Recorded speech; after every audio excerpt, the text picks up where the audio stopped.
آلك وأصحابك يا سيدي يا حبيب الله. الصلاة والسلام عليك يا سيدي يا نبي الله وعلى آلك وأصحابك يا سيدي يا رحمة للعالمين. مولاي صل وسلم دائما أبدا على حبيبك خير الخلق كلهم. هو الحبيب الذي ترجى شفاعته لكل هول من الأحوال مقتهم. يا رب بالمصطفى بلغ مقاصدنا واغفر لنا ما مضى يا واسع الكرم.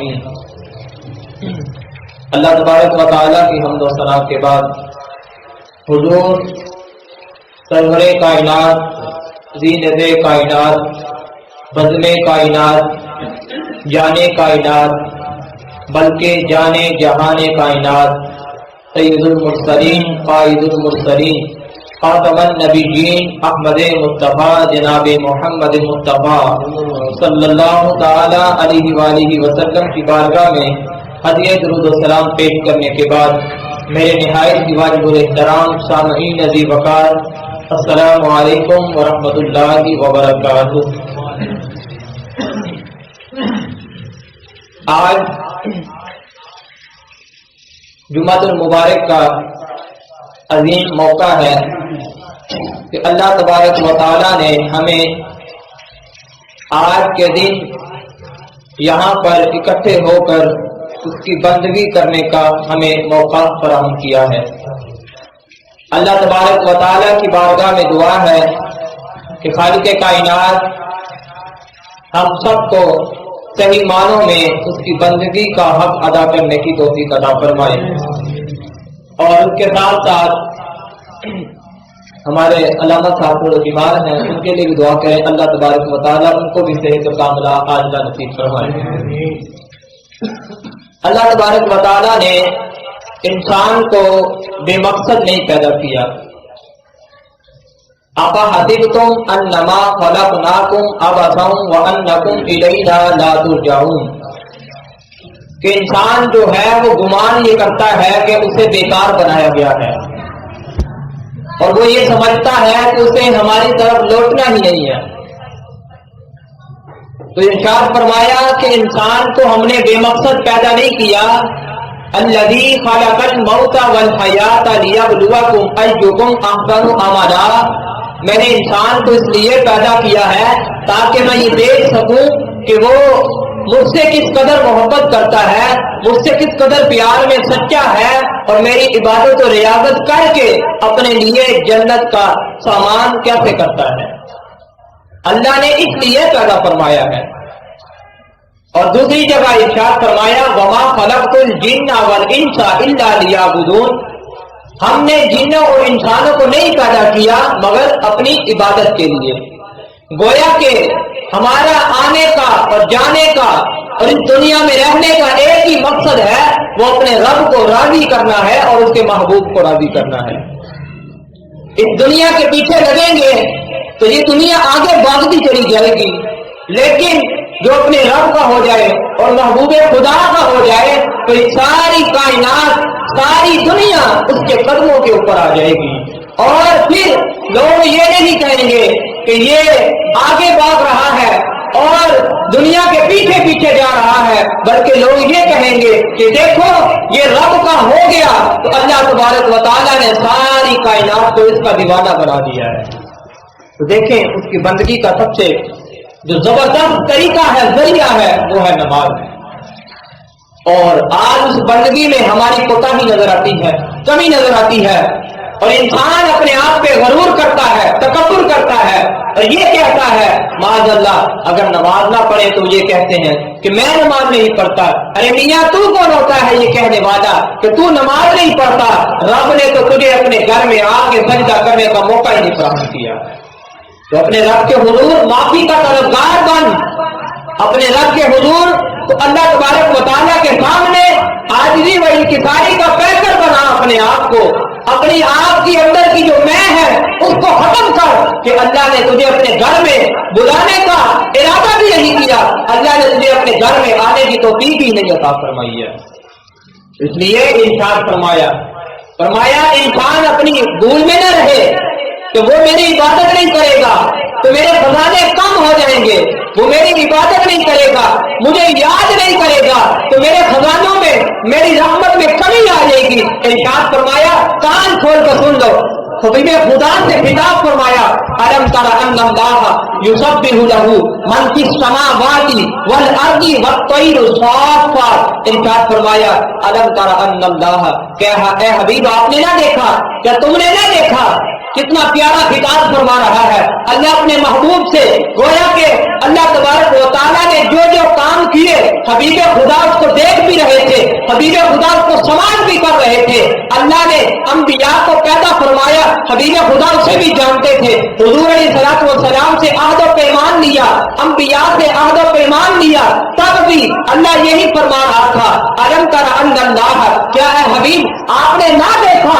گویا کہ یہ بتانا مقصود ہے اے حبیب ہم جو بھی کام کر رہے ہیں آپ کی آنکھوں کے سامنے کر رہے ہیں۔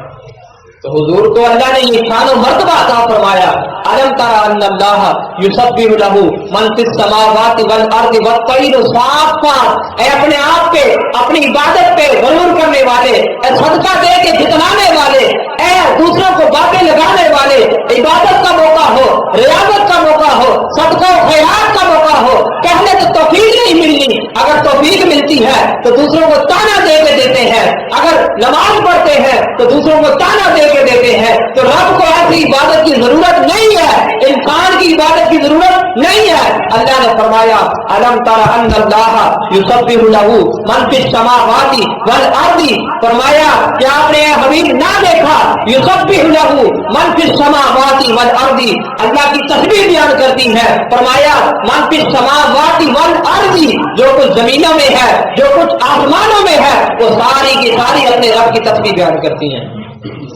تو رب کو تو انسان کی عبادت کی ضرورت ہی نہیں ہے، اللہ کی پاکی تو پہلے ہی بیان ہو رہی ہے، رب کی پاکیزگی تو پہلے ہی بیان ہو رہی ہے۔ فرمایا آسمانوں میں جو مخلوق ہے، جو زمینوں میں جو مخلوق ہے، وہ ساری کی ساری اپنے رب کی پاکی بیان کر رہی ہے۔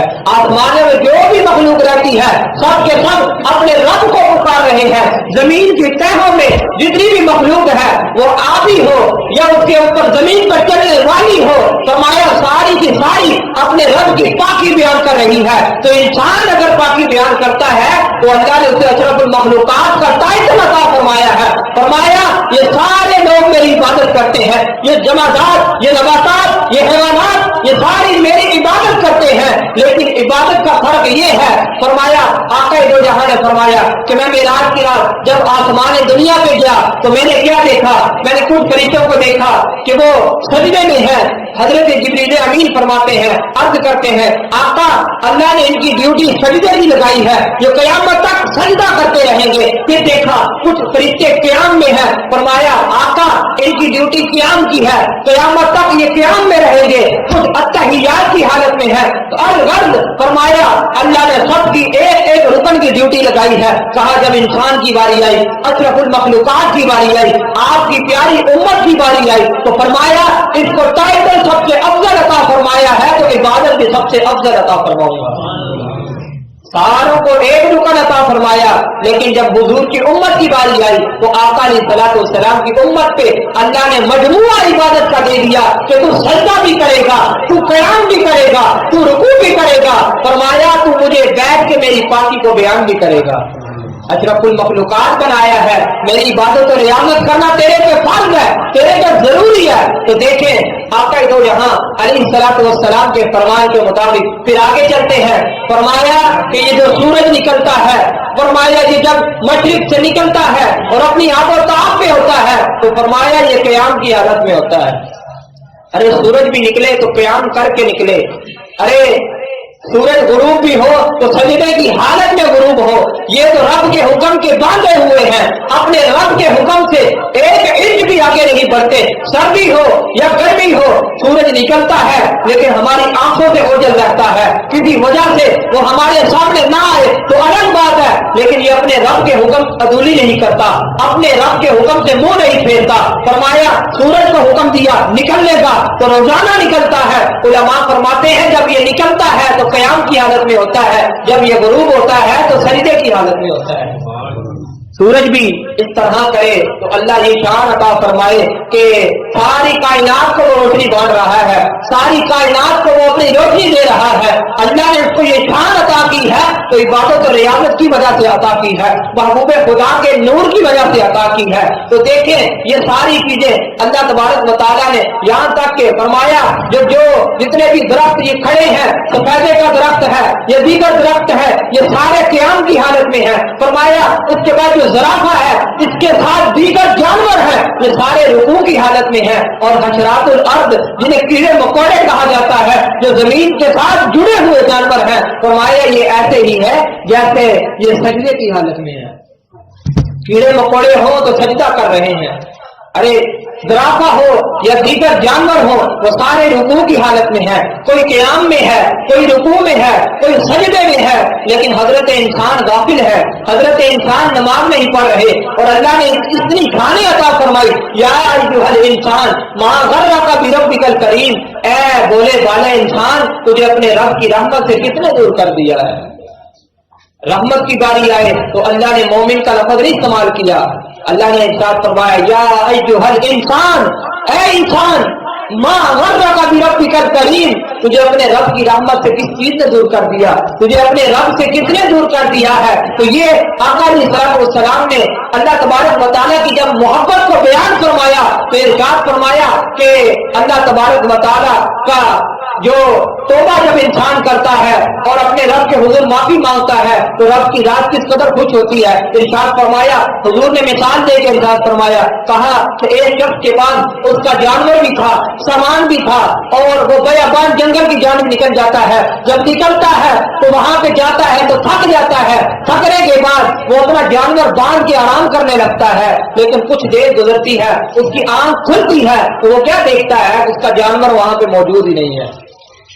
वो परेशान होता है, बिलबिलाता है, रब के हुजूर आजिज़ी व इंकिसारी करता है और वो अपनी मौत का इंतजार करने लगता है कि आप जानते हैं कि अरब की गर्मी किस कदर सख्त है, वहां पे पानी का गुम जाना मौत को दावत देना है, वहां पे खाने का सामान गुम जाना मौत को दावत देना है। कहा वो परेशान होके तलाश करता है, तलाश करने के बाद जब सामान नहीं मिलता तो अपनी मौत का ज़हन में रख के वापस आके आराम करना शुरू कर देता है। तो फिर जब आराम करने के बाद उसकी आंख खुलती है तो क्या देखता है कि उसका जो सामान था जो गुम हो चुका था वो वहीं पे मौजूद है और उसका घोड़ा भी मौजूद है, सामो सामान भी मौजूद है, कोई भी चीज कम नहीं हुई है। तो वो इस कदर खुश होता है कि अपने रब के हुजूर हाथों को उठा लेता है और उसने दुआ ये करनी होती है, या अल्लाह तू मेरा रब मैं तेरा बंदा।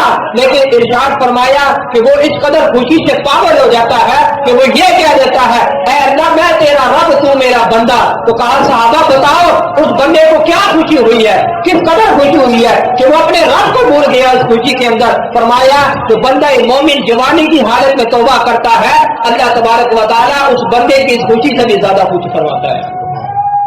लेकिन जवानी की तौबा का कहा गया है कि मेरा बंदा जवानी में आए, मुझे पुकारे, मेरी इबादत करे और मुझे सजदा करे, फिर देखो मैं इसको क्या खाने अता फरमाता हूँ। लेकिन फरमाया उलमा ने फरमाया बुढ़ापे का जिक्र इसलिए नहीं किया, बुढ़ापे का इसलिए कहा गया कि उसकी इतनी इबादत हाथ मानी नहीं रखती, अल्लाह उसको भी इसका अजर अता फरमाएगा। लेकिन फरमाया इंसान के देन में होता है जब बूढ़ा हो गया तो वो यही कहता है कि अब मेरे हाथ में तस्बीह होगी या मेरे हाथ में मुसल्ला होगा, अब मस्जिद होगी और मेरा रब होगा और मैं होऊंगा। लेकिन फरमाया जो जवानी है उस वक्त उसका नफ्स उसका साथ नहीं देता और शैतान उस पे हावी होता है। फरमाया उस वक्त जब इंसान जब अपने आप पे ताकत रखता था और उसके ऊपर उसके नफ्स ने उसको गुनाह पे उभारा, लेकिन उसने अपने नफ्स की काट करके गुनाह के इरादे से रुक गया।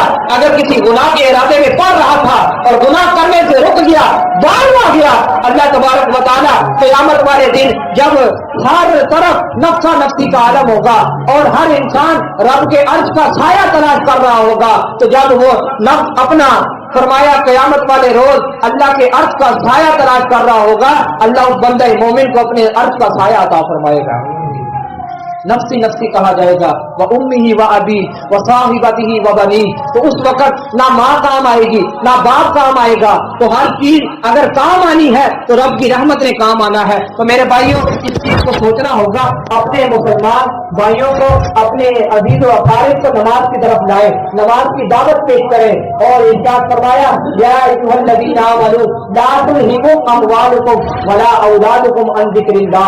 आज एक बात कह के अपनी बात को मुकम्मल करते हैं कि आज अगर नमाज नहीं पढ़ता तो इंसान का दावा होता है औलाद की वजह से नमाज नहीं पढ़ रहा, औलाद की बड़े सामान सामान लेने चले गए थे, अगर ये मामलात हो गए थे, फिर उसके बाद वो कहता है कि मेरा कारोबार बहुत बड़ा है, मेरे माल और दौलत बहुत ज्यादा है, अगर मैं उसकी हिफाजत नहीं करूंगा तो वो हलाक हो जाएगा। तो अल्लाह ने क्या फरमाया, ला तुल्हिकुम अमवालुकुम वला औलादुकुम।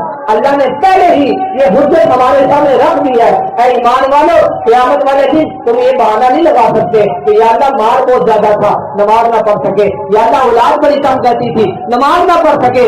अल्लाह ने फरमाया, मैं तुम्हें बता दूं, तुम्हें तुम्हारा माल और तुम्हारी औलाद हलाकत में ना डाले। अब हलाकत क्या है? फरमाया अन ज़िक्रिल्लाह, अल्लाह के जिक्र से गाफिल न करे। और जो गाफिल हो गया उसके बारे में क्या है, वमन यफ़अल ज़ालिका फ़उलाइका हुमुल ख़ासिरून। इरशाद फरमाया, जो इस काम में पड़ गया, गाफिल हो गया, तो इरशाद फरमाया वमन यफ़अल ज़ालिका फ़उलाइका हुमुल ख़ासिरून। और जिन्होंने ये काम कर लिया वही खसारा पाने वाले हैं। तो गौर करें, आज खसारा पाने वालों में नहीं होना। आज हमने जो अपना मामला है वो आपके हुजूर जब कयामत वाले दिन पेश हो अपने आप को पहले ही पेश कर दें। हजरत उमर रज़ी अल्लाह तआला अन्हु रात को कोड़ा पकड़ के और अपने पाँव पे मार के कहते थे, ऐ उमर, बड़ा अमीरुल मोमिनीन बनता है और अपने आप को बड़ा समझता है, बता आज तूने ये गैर शरई काम किया तो क्यों किया है, आज ये बता तूने नेकियां कितनी की है, आज ये बता तूने नेक अमाल कितने किए हैं। वो अमीरुल मोमिनीन हो गए और वो ऐसे सहाबी रसूल जिनको अल्लाह तबारक व तआला के महबूब ने दुनिया ही में फरमा दिया, किसी ने जन्नती को देखना है तो उमर बिन खत्ताब को देख ले, तो वो तो जन्नती हो चुके हैं। रब ने तो वादा झुमरा कर दिया है, क़यामत वाले दिन उनको जन्नत का वादा दे दिया है। लेकिन आलम ये है होते खुदा का कि रात को दुर्रा मारते हैं, कोड़ा मारते हैं और इरशाद फरमाते हैं, बता आज तूने नमाज को पढ़ा या नहीं पढ़ा, बता तूने आगे ये अमल किया कि नहीं किया। तो वो इस कदर शख्सियात बड़ी हो के अपना इंतखाब करते हैं। तो हमें भी चाहिए कि हम भी नमाज की जानिब आएं और वो काम करें जो सारी कायनात करती है, जो कीड़े मकोड़े करते हैं, हशरात अर्द करते हैं, जो ये पहाड़ करते हैं। हर खैर रब की ताकि बयान कर रही है। कोई ये ना समझे कि ये गाफिल है, अल्लाह ने ये मक्खी को क्यों बनाया है। फरमाया तुम ये कहते हो अल्लाह ने मक्खी को क्यों बनाया है, तो सुनो, फरमाया गरूर लोगों का और मुतकब्बिर लोगों का तकब्बुर तोड़ने के लिए अल्लाह ने मक्खी को पैदा फरमाया है।